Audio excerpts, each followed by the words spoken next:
అధ్యక్ష, అవునన్నా కాదన్నా హోమ్ డిపార్ట్మెంట్ సంబంధించిన వాళ్ళ సేవలు మనం కాదనలేము అధ్యక్ష.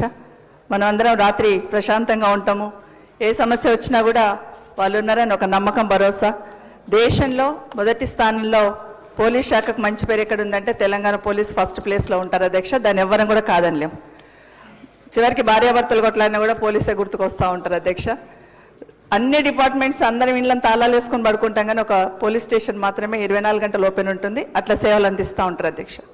దాని విషయంలో ఆ డిపార్ట్మెంట్లో ఏ చిన్న సమస్య ఉన్నా ప్రభుత్వాలు చొరవ తీసుకోవాలి, స్పందించాలి అధ్యక్ష. అది రిక్రూట్మెంట్ కావచ్చు, ప్రమోషన్స్ కావచ్చు. ముఖ్యంగా ప్రమోషన్స్ విషయంలో అధ్యక్ష 2 జోన్లు మన దగ్గర, zone 1, zone 2, multi zone 1, multi zone 2 అధ్యక్ష. ఎక్కడెక్కడ ప్రమోషన్స్ ఇస్తూ ఉంటారు. ఎస్ఐల ప్రమోషన్స్ అధ్యక్ష 2009 సంబంధించి ఆ బ్యాచ్కి సంబంధించిన ఎస్ఐలది గతంలో కేసీఆర్ గారు ఉన్నప్పుడు ప్రమోషన్స్ ఇవ్వడం జరిగింది అధ్యక్ష. అక్కడ ఇక్కడ ఇవ్వడం జరిగింది. కానీ కొంతమందికి 250 నుండి 300 మంది వరకు ప్రమోషన్స్ ఇచ్చిన తర్వాత అదే బ్యాచ్కి సంబంధించిన వాళ్ళకి 60-70 మంది మిగిలిపోయారు అధ్యక్ష. దాదాపు 6 సంవత్సరాల కిందట ఇచ్చిన ప్రమోషన్స్ అధ్యక్ష. మిగిలిన వాళ్ళకు కూడా ఇవ్వాల్సిన అవసరం ఉంది. వాళ్ళకి కూడా ఇవ్వాలండి. వీళ్ళు ఎస్ఐలు అధ్యక్ష, వాళ్ళు సిఐలు అయిపోయారు. సేమ్ బ్యాచ్, వాళ్ళందరూ సిఐలు అయిపోయినారు. 6 సంవత్సరాలు అయిపోయింది. డిఎస్పీ ప్రమోషన్కి రెడీ ఉంటారు వాళ్ళు, కానీ వీళ్ళు ఇంకా ఎస్ఐలుగానే ఉన్నారు. వీళ్ళకు కూడా ప్రమోషన్స్ ఇవ్వాలని, పోస్టులు లేకపోతే, ఖాళీలు లేకపోతే అధ్యక్ష సూపర్ మెమరీ పోస్టులు క్రియేట్ చేసైనా వాళ్ళకు ప్రమోషన్స్ ఇవ్వాలని ఈ ప్రభుత్వాన్ని మీ ద్వారా కోరుతా ఉన్నాను అధ్యక్ష. దాదాపుగా 70-80 మంది వాళ్ళు ఉంటారు అధ్యక్ష. వాళ్ళకు నిజంగానే చాలా అన్యాయం. ఇప్పుడు ఆ సేమ్ బ్యాచ్లో ఉన్న ఎస్ఐలు సిఐ పొజిషన్లో ఉన్న వాళ్ళకి సెల్యూట్ కొట్టాల్సిన పరిస్థితి వస్తూ ఉంటుంది అధ్యక్ష. ఇదే కాకుండా మల్టీ జోన్ 2కి సంబంధించి అధ్యక్ష ఇదొక్క బ్యాచే కాదు అధ్యక్ష. 91, 95, 96 బ్యాచ్లకు సంబంధించిన ఎస్ఐలు కూడా ఈ సీనియారిటీ విషయంలో, ప్రమోషన్ విషయంలో ఇక్కడికి అక్కడికి కొంచెం తేడా ఉంది అధ్యక్ష. వాళ్ళకు ముందు ప్రమోషన్స్ వచ్చేస్తూ ఉంటే మల్టీ జోన్ 2 వాళ్ళకి, మల్టీ జోన్ 1 వాళ్ళకి ప్రమోషన్స్లో ఇబ్బంది ఏర్పడుతూ ఉంటుంది అధ్యక్ష. దయచేసి ఈ ప్రభుత్వం పునఃసమీక్షించి 2 రేంజ్లకు సంబంధించి, ఆ జోన్కి ఈ జోన్కి సంబంధించిన కంప్లీట్ ప్రమోషన్లో సమీక్షించి కావాలంటే సూపర్ మెమరీ పోస్టులు క్రియేట్ చేసి సీనియారిటీలో ఇబ్బంది లేకుండా ఒక సీనియారిటీ మారుస్తూ ఉంటారు. అట్లా మార్చకుండా సీనియారిటీని కూడా ఫిక్స్ చేసి సూపర్ మెమరీ పోస్టులను క్రియేట్ చేసి వీళ్ళందరికీ కూడా ఈ ప్రమోషన్స్లో ఇబ్బంది లేకుండా అందరికీ కూడా ఉండేటట్టు ఇచ్చేటట్టు చొరవ తీసుకోవాలని ప్రభుత్వాన్ని విజ్ఞప్తి చేస్తున్నాను అధ్యక్ష.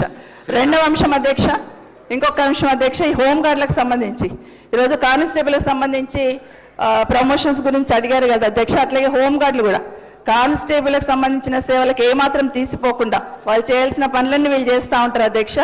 వాళ్ళు ఎంత సేవ అందిస్తారో హోంగార్డ్స్ కూడా అంతే సేవ అందిస్తుంటారు అధ్యక్ష.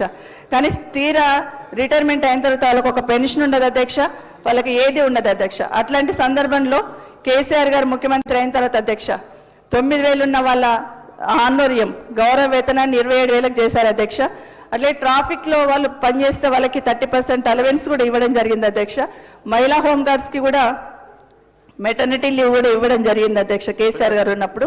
అన్నిటికన్నా ముఖ్యంగా వాళ్ళు డ్యూటీ చేస్తున్నప్పుడు చనిపోతే వాళ్ళకు 5 లక్షలు జీవిత బీమా, ఆ రోజు బీమా ఏర్పాటు చేసి 5 లక్షలు వాళ్ళ కుటుంబానికి ఇవ్వడమే కాకుండా ఆ రోజు ఖర్చులు కూడా కొంత 10,000 ఎంతో కొంత ఇచ్చి గౌరవించుకున్న సందర్భం ఉంది అధ్యక్ష. అధ్యక్ష ఒక 15,000 మంది హోంగార్డులు పనిచేస్తున్నారు అధ్యక్ష మన దగ్గర. ఈ 2 సంవత్సరాల్లో ఒక 60 మంది చనిపోయి ఉంటారు అధ్యక్ష. రోడ్డు ప్రమాదంలో అంటే ఏదైనా యాక్సిడెంట్లో చనిపోయిన వాళ్ళకు మాత్రమే 5 లక్షలు ఇస్తున్నారు అధ్యక్ష. సహజ మరణం పొందిన వాళ్ళకు మాత్రము ఇవ్వట్లేదు, వాళ్ళకు కూడా ఇవ్వాలని. అదే కాకుండా ఎక్స్గ్రేస్ ఇవ్వడమే కాకుండా వాళ్ళ కుటుంబంలో ఒకరికి ఉద్యోగం ఇవ్వాలని. ఎందుకంటే చాలా ఇబ్బందులు ఎదుర్కొంటారు అధ్యక్ష. వాళ్ళకు హెల్త్ కార్డులు ఉండవు, వాళ్ళకు పెన్షన్ ఉండదు. ఇవన్నీ కూడా గతంలో ఎన్నికల కన్నా ముందు మాట్లాడుతున్నప్పుడు ఈ ప్రభుత్వం అధికారంలోకి వస్తాయి హోంగార్డులను పర్మనెంట్ చేస్తామన్నారు అధ్యక్ష. వాళ్ళ కుటుంబంలో వాళ్ళు చనిపోతే వాళ్ళ కుటుంబంలో ఒకరు ఉద్యోగం ఇస్తామన్నారు అధ్యక్ష. హెల్త్ కార్డులు ఇస్తామన్నారు, వీక్లీ ఆఫ్ ఇస్తామన్నారు అధ్యక్ష. దయచేసి 2 సంవత్సరాలు అయిపోయింది అధ్యక్ష. ఈ 2 సంవత్సరాలు 60 మంది చనిపోతే యాక్సిడెంట్ అయిన వాళ్ళకి 5 లక్షలు ఇవ్వడం తప్పిస్తే జీవో అయితే ఇచ్చారు అధ్యక్ష. సహజ మరణం పొందిన వాళ్ళకి 5 లక్షలు ఇస్తామని జీవో అయితే ఇచ్చున్నారు హోంగార్డులకి, కానీ దాన్ని ఇంప్లిమెంట్ చేయలేదు అధ్యక్ష. ఒక్కరికి కూడా ₹1 ఇప్పటి వరకు ఇవ్వలేదని ఈ ప్రభుత్వానికి గుర్తు చేస్తా ఉన్నా.